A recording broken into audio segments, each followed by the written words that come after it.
Notre prochain orateur est un des seuls médias, un média indépendant, qui n'a pas de compte à rendre à personne à part au peuple et qui cherche la vérité pour nous la donner.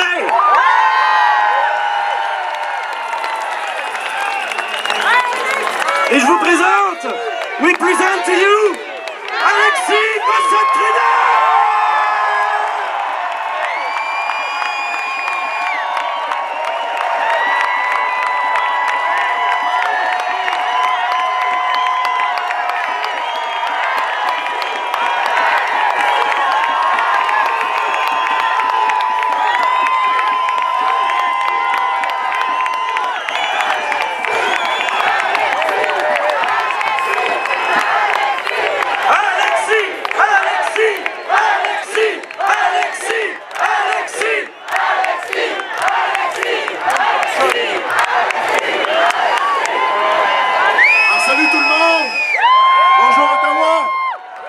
Alors, merci de participer au réveil des nations. Merci.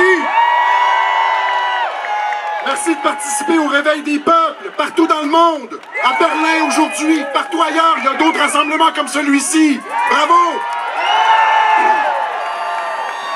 Nous, le peuple, avons pris conscience que les politiciens que nous avions élus pour nous représenter ont été achetés, cooptés, compromis par des intérêts mondialistes. Plus aucun de ceux que nous avons élus ne nous défend aujourd'hui. Nous, le peuple, avons également pris conscience que les journalistes qui étaient censés nous défendre contre les abus de pouvoir ont eux aussi été retournés par des intérêts particuliers. Ils coupent les débats d'idées et pratiquent le terrorisme intellectuel à notre endroit. Nous, le peuple, avons enfin réalisé avec beaucoup d'amertume que certains de ceux en qui nous avions placé toute notre confiance, les médecins, nous ont menti, trompés et laissé mourir afin de s'en foutre plein les poches avec les revenus du vaccin qui s'en vient. Non!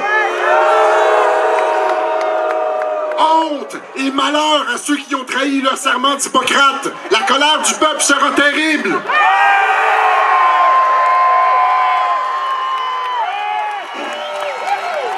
Aujourd'hui, nous sommes unis contre ceux qui ont causé la mort de nos aînés, consciemment ou par négligence. Nous sommes unis contre ceux qui veulent s'en prendre à nos enfants, à l'innocence et à ce que nous avons de plus cher. Nous sommes unis contre ceux qui veulent nous détruire à petit feu, sous de faux prétextes, une mesure sanitaire à la fois. Dans cette union sacrée du peuple, il n'y a plus de clivage ethnique, linguistique ou de genre. Nous sommes tous unis contre les ennemis de l'humanité.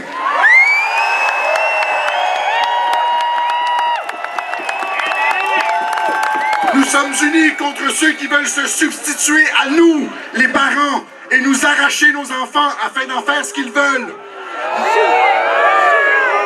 Nous sommes unis contre ceux qui veulent effacer l'histoire et les cultures au profit d'un perpétuel présent consumériste, sans mémoire, sans culture, sans lien, sans spiritualité, sans amour.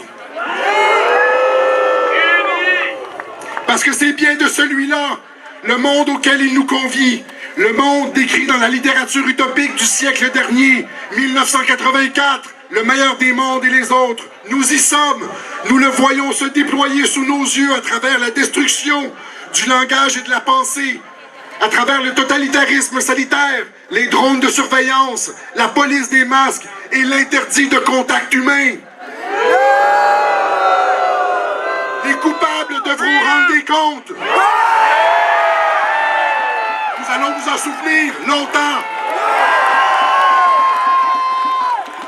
Les peuples de la Terre commencent à comprendre qu'une petite élite a réussi à prendre le contrôle de pratiquement tous nos leviers politiques, économiques, scientifiques, militaires et informationnels. Comme le disait le président Kennedy en 1961 devant l'Association des éditeurs américains en parlant de la stratégie mondialiste lors de la guerre froide, je le cite: « Nous sommes confrontés autour du monde à une vaste et impitoyable conspiration qui s'appuie sur le subterfuge afin d'élargir sa sphère d'influence, sur l'infiltration plutôt que l'invasion, sur l'intimidation plutôt que le libre arbitre. Il s'agit d'un système qui a amassé de vastes ressources humaines et matérielles dans la construction d'une machine d'une efficacité remarquable qui combine des opérations militaires, diplomatiques, économiques, politiques, scientifiques et de renseignement. Ses objectifs sont cachés, jamais dévoilés. Ses opposants sont réduits au silence, jamais louangés. Fermez la citation. Mesdames et messieurs, nous sommes en train d'assister au dernier jour de cette organisation transnationale criminelle.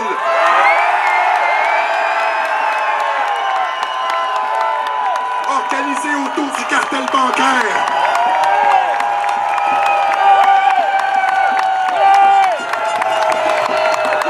Ce sont les institutions financières internationales et leurs réseaux qui imposent les mesures sanitaires aux États et qui font chanter les politiciens du monde entier.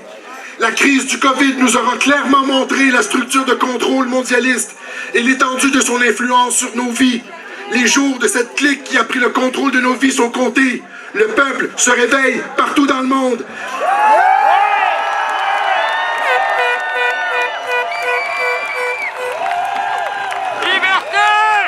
C'est pourquoi nous levons, nous aussi aujourd'hui, pour faire honneur aux générations passées qui se sont sacrifiées afin de protéger notre mode de vie.